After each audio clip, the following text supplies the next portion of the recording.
एक बार की बात है, सबल नाम का एक लड़का एक नगर में रहता था।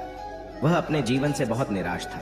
उनकी निराशा का कारण यह था, वह अब तक अपने जीवन में कुछ भी नहीं कर रहा था। उसके माता पिता उसे ताने मारते थे कि आपके सभी मित्र कुछ न कुछ कर रहे हैं, लेकिन आप अभी भी घर बैठे हैं। दोस्तों के बीच भी अक्सर उनका मजाक उड़ाया जाता था। वह कहीं जाता तो लोग उससे पूछते थे कि आप क्या कर रहे हैं। उसे यह बताने में भी शर्म आ रही थी। वह कुछ नहीं कर रहा है। धीरे धीरे उसने रिश्तेदारों से मिलना जुलना कम कर दिया और लोगों से मिलना भी बंद कर दिया। वह ज्यादातर समय घर पर ही रहता। वह अकेला रहता और भगवान को कोसता रहता और अपनी किस्मत को दोष देता। अब उसे अपना जीवन बोझ लगने लगा था। कभी कभी वह सोचता कि कब वह कुछ करने के योग्य बनेगा, और फिर वह सोचता कि जिंदा रहने से अच्छा मर जाना ठीक है। एक दिन वह अपने नगर की एक गली से गुजर रहा था। तभी उसने देखा कि एक गुरु दुख और परेशानियों पर उपदेश दे रहे हैं। वह भी उसी भीड़ में सबसे पीछे बैठ गया और गुरु के प्रवचन सुनने लगा। गुरु कह रहे थे कि दुख एक शिक्षक की तरह है जो हमें जीवन की सच्चाई दिखाता है और हमें जीने का सही तरीका सिखाता है। आप चाहे तो जिंदगी जीना भी सीख सकते हैं। आप चाहो तो कुछ भी हासिल कर सकते हो, और अगर चाहो तो एक कोने में बैठकर रो सकते हो। इन सभी बातों को सबल ध्यान से सुन रहा था, लेकिन उपदेश की यह बातें पसंद नहीं आई। उसने खड़े होकर कहा कि कुछ भी सिखाने से दुख दूर नहीं होता, इसमें केवल दर्द होता है। दुख की पीड़ा अनंत है। ऐसा लगता है कि इसके बाद कुछ होने वाला नहीं है। इससे कुछ भी फर्क नहीं पड़ता है। इसके सामने तो मौत भी छोटी लगती है।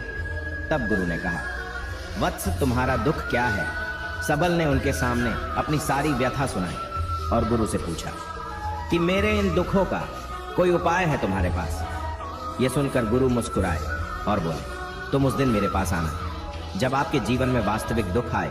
मैं आपकी समस्या का समाधान अवश्य करूंगा। यह कहकर गुरु वहां से चले गए। सबल ने सोचा, क्या ये मेरा दुख नहीं है तो क्या है? मैं जिस दर्द से गुजर रहा हूं वह असली दुख नहीं है क्या?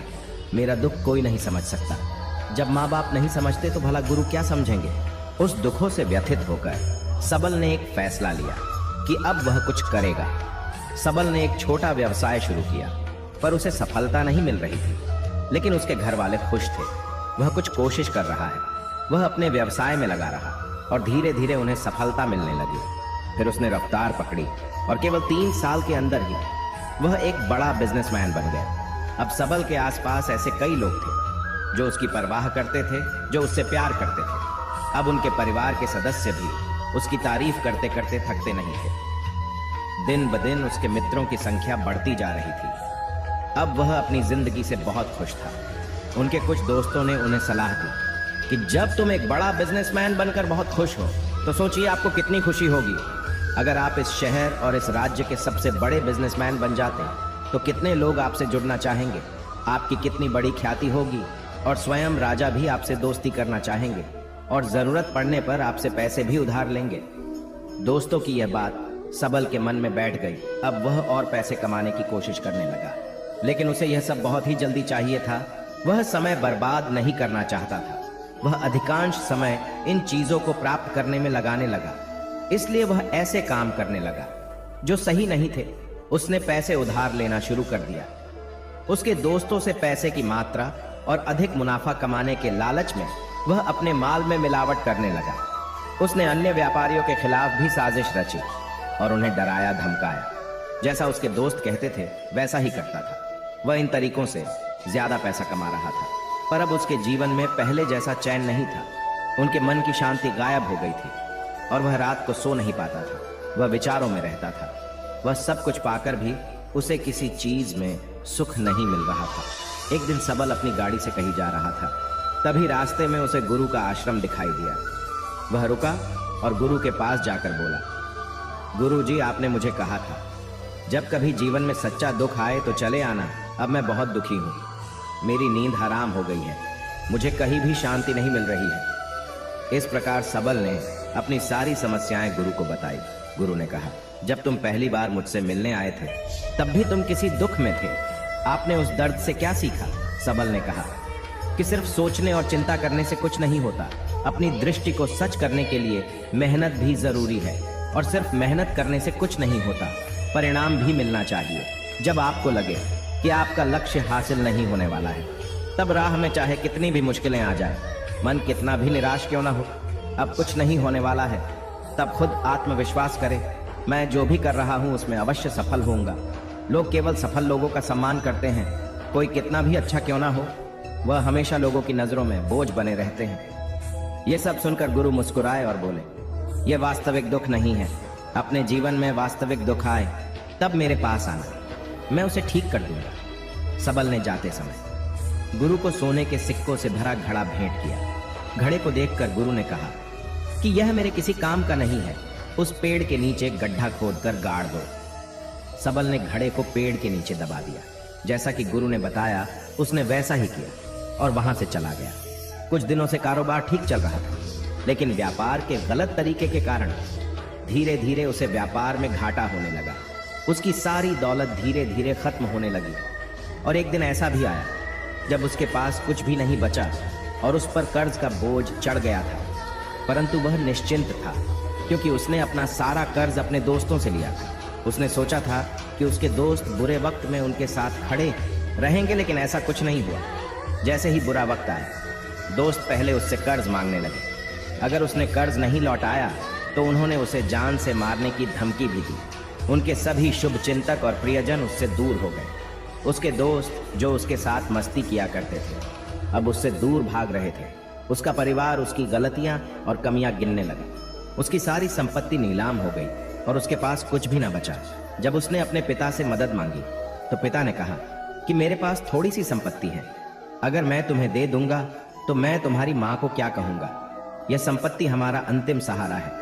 सबल के मन में गहरा दुख छा गया। उसके आसपास कोई नहीं था उनके दुख को समझ सके। लोगों के इस विश्वासघात के कारण वह अंदर से टूट चुका था। वह सोचने लगा कि अब जीने का कोई मतलब नहीं है, अब मौत ही मेरा सहारा है। वह आत्महत्या करने के लिए पहाड़ी पर जा रहा था। तब उसे याद आया कि उस गुरु ने उससे कहा था, तब मेरे पास आना जब तुम्हारे जीवन में वास्तविक दुख हो। सबल गुरु के पास गया और अपनी सारी व्यथा सुनाई। आंखों में आंसू लिए उसने कहा, हे गुरुदेव, मेरे दुख का निवारण कीजिए। तब गुरु ने कहा कि जब जीवन में असली दुख आए तब मेरे पास आना, मैं इसे जरूर ठीक करूंगा। सबल ने कहा कि ये क्या है, मेरी जिंदगी में दुख नहीं है तो आखिर असली दुख क्या है। गुरु ने सबल से कहा कि पहले आप मुझे बताओ कि आपने अपने दुख से क्या सीखा। तब सबल ने कहा कि मैंने वह सीखा, जो लोग हमारे जीवन में आते हैं वह हमारी सफलता और प्रगति के कारण वो हमें धोखा जरूर देंगे, क्योंकि बुरे समय में वे हमारे साथ नहीं खड़े होंगे। वे अच्छे समय में ही हमारा फायदा उठाएंगे और बुरे समय में हमें छोड़ देंगे। उन लोगों पर ही भरोसा करें जो हमारे बुरे समय में हमारे साथ खड़े रहते हैं। लेकिन ऐसे लोग बहुत कम होते हैं, लेकिन जिनके पास है उन्हें उनकी सराहना करनी चाहिए, उनका अपमान नहीं करना चाहिए। कभी भी किसी के खिलाफ साजिश नहीं रचनी चाहिए। अपना काम ईमानदारी और धैर्य से करें और कभी लालची न बने। अपने सारे दुख दर्द और अनुभव बयां करने के बाद सबल गुरुजी के सामने आंखों में आंसू लिए बैठ गया। कुछ देर बाद गुरु उठे और पेड़ के नीचे गड्ढा खोदा और वो घड़ा निकाला जो सोने के सिक्कों से भरा हुआ था। उसने सबल को देकर कहा, मेरे पास तब आना जब तुम्हारे जीवन में वास्तविक दुख हो। सबल ने अपने गुरु को धन्यवाद दिया और उसे प्रणाम करके चला गया। उस पैसों से उसने एक छोटा सा व्यवसाय शुरू किया। अब वह छोटा व्यापारी बनकर भी खुश था। उसने पूरी लगन और ईमानदारी से कारोबार किया और जल्द ही वह अपने शहर का एक बड़ा व्यापारी बन गया। उसका जीवन सुख सुविधाओं से भरा हुआ था। लेकिन कोई कितना भी अच्छा क्यों ना हो, लेकिन जीवन में दुख आता है। तो सबल के जीवन में भी दुख आया। अपने माता पिता की मृत्यु हो गई।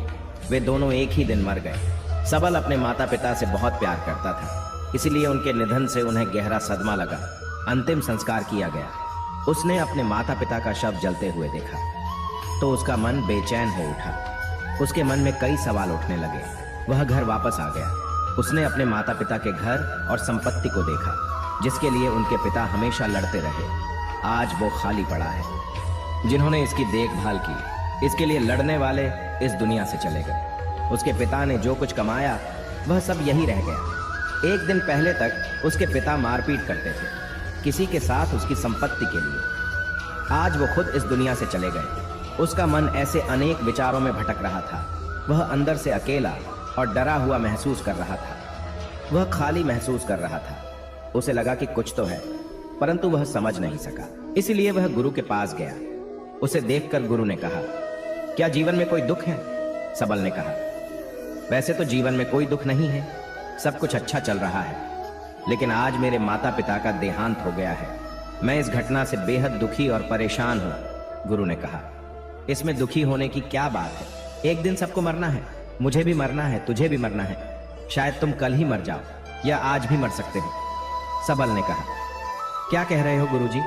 मैं भी मर जाऊंगा, लेकिन मैं अभी जवान हूं। गुरु ने कहा कि सभी जी रहे हैं इसी भ्रम में कि मृत्यु केवल बूढ़ों को आती है, लेकिन ऐसा नहीं है। जवान भी मर जाते हैं, बच्चे मर जाते हैं। मौत का उम्र से कोई लेना देना नहीं है, यह सभी को प्रभावित करता है। गुरु की ये बातें सबल के मन में बैठ गई और वह चुपचाप चला गया। लेकिन उसका मन अभी भी बेचैन था। वह खाली महसूस कर रहा था। वह सारा दिन अपने बारे में ही सोचता रहता कि वह कौन है, वह इस दुनिया में क्यों आया है, इस जीवन का लक्ष्य क्या है। ऐसे कई सवाल उसके दिमाग में लगातार उठ रहे थे, लेकिन उन्हें अपने किसी भी सवाल का जवाब नहीं मिल रहा था और उसका दुख दिन ब दिन बढ़ता ही जा रहा था। इसलिए कुछ दिन बाद वह फिर से गुरु के पास पहुंचा और बोला, हे स्वामी, मैं बहुत दुखी हूँ, क्योंकि मैं यह नहीं जान पा रहा हूँ कि मैं कौन हूँ और मैं इस दुनिया में क्यों आया हूँ। यह सुनकर गुरु मुस्कुराए और बोले, आज आपके जीवन में पहली बार सच्चा दुख उत्पन्न हुआ है। यह वास्तव में दुख कहलाने लायक है।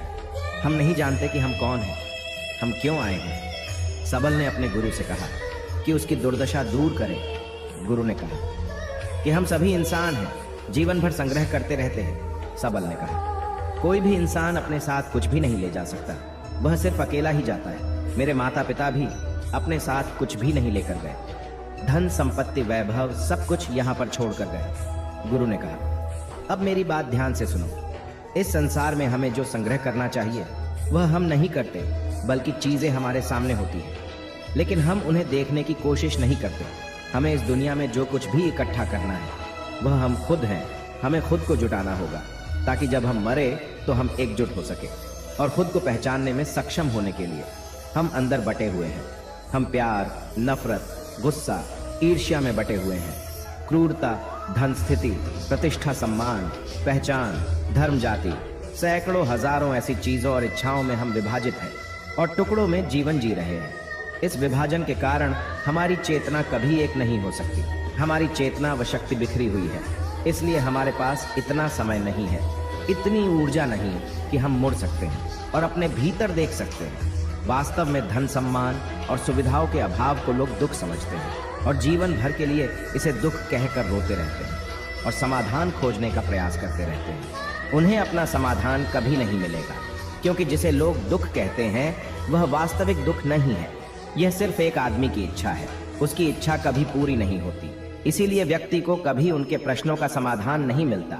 इसलिए इन सब से परे यदि आप अपने दुखों का परम समाधान चाहते हैं तो सबसे पहले खुद को समेटना होगा। इस दुनिया से अपनी ऊर्जा वापस ले लो और इकट्ठा करो। अपने आप पर ध्यान केंद्रित करो, स्वयं पर ध्यान दो। अपने मृत्यु से पहले अपने आप को जानने की कोशिश करो। बिखरो मत, सबल ने कहा। गुरुजी, क्या हम इस संसार को छोड़ दें? हमारी सभी इच्छाओं को मार देना चाहिए। किसी से प्रेम नहीं करना चाहिए, धन संग्रह नहीं करना चाहिए, सम्मान की आशा छोड़ देनी चाहिए। गुरु ने कहा कि भावनाओं और इच्छाओं से ऐसे बिखरे हुए मनुष्य में से बाहर निकल आओ, जैसे कोई पत्थर पहाड़ से अलग होकर गिरे तो जिस पर पर्वत का कोई कंट्रोल नहीं होता सिवाय देखने या परेशान होना और कुछ खोना। ठीक वैसे ही बिखरे हुए मनुष्य की इच्छाएं बेकाबू और दर्दनाक है। उसका अनियंत्रित मन इच्छा करता रहता है और कल्पना करता रहता है और यह दुख देता है। लेकिन जब एक व्यक्ति अपने मन को एकत्र करता है तो वह जो कुछ भी करता है वह उसके नियंत्रण में होता है। फिर उसकी इच्छा से इच्छाएं भी उत्पन्न होती है। फिर सबल ने कहा कि आपने मेरे असली दुख का समाधान कर दिया। आपका बहुत बहुत धन्यवाद। अब से मैं खुद को समेटने और खुद को तलाशने की कोशिश करूंगा।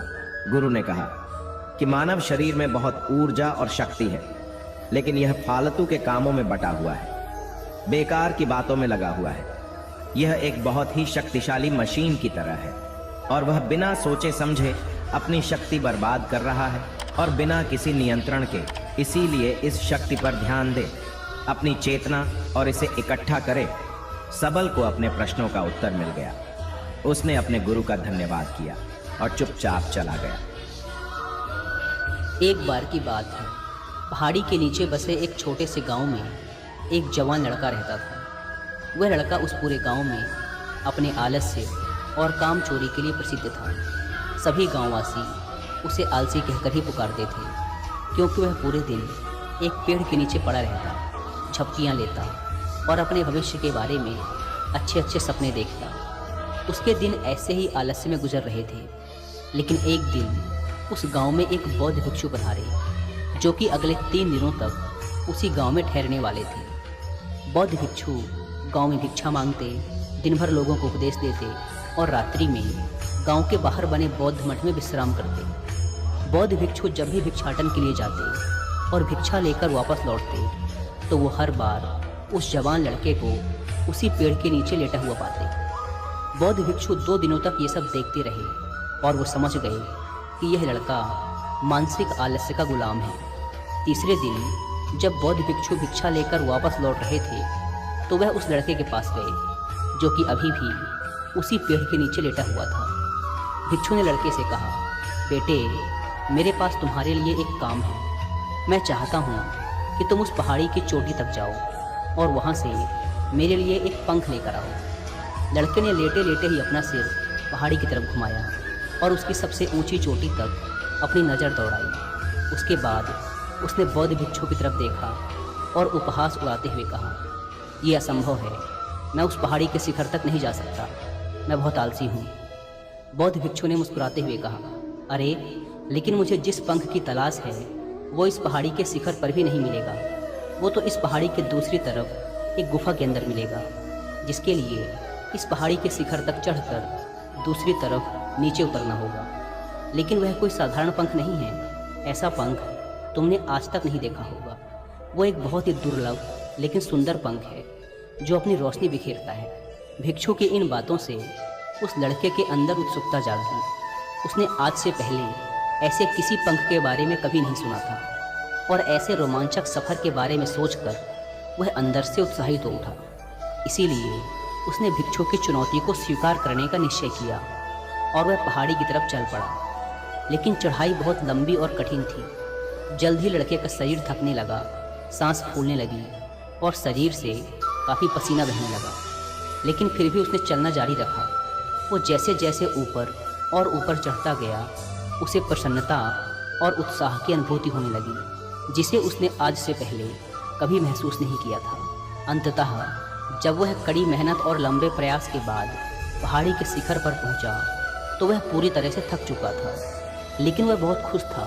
उसे अंदर से आत्मसंतुष्टि का एहसास हो रहा था। उसके चेहरे पर योद्धाओं जैसी मुस्कान थी, जैसे उसने कोई युद्ध जीत लिया हो। उसने पहाड़ी के शिखर से नीचे देखा। उसके सामने एक बहुत ही मनमोहक दृश्य था।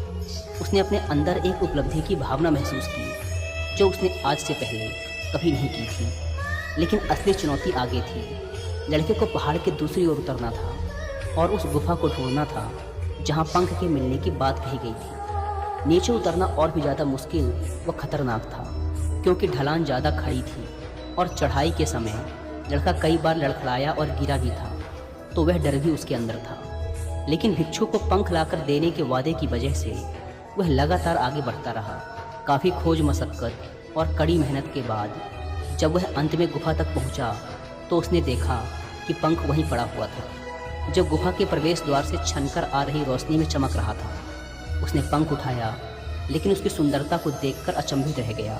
वह काफ़ी देर तक पंख को ही घूरता रहा, लेकिन फिर अचानक उसे याद आया कि अभी तो उसे वापस भी जाना है। उसने खुद की तरफ देखा। वह पूरी तरह से थक चुका था। वह चिंतित हो गया। वह पहाड़ पर कैसे चढ़ेगा और भिक्षु तक पंख कैसे पहुंचाएगा। एक पल के लिए उसने हार मानने के बारे में सोचा, लेकिन फिर उसे वह उपलब्धि और गर्व की भावना याद आ गई जो उसने पहाड़ी के शिखर पर पहुंचने पर महसूस की थी। उसे एहसास हुआ कि उसके अंदर इस सफ़र को दोबारा पूरा करने की ताकत और दृढ़ संकल्प है। वह दोबारा पहाड़ी पर चढ़ने लगा। उसकी मांसपेशियों में दर्द हो रहा था, पैर कांप रहे थे, फेफड़े फटे जा रहे थे वह कई बार लड़खड़ाकर गिर भी पड़ा, लेकिन उसने हार नहीं मानी।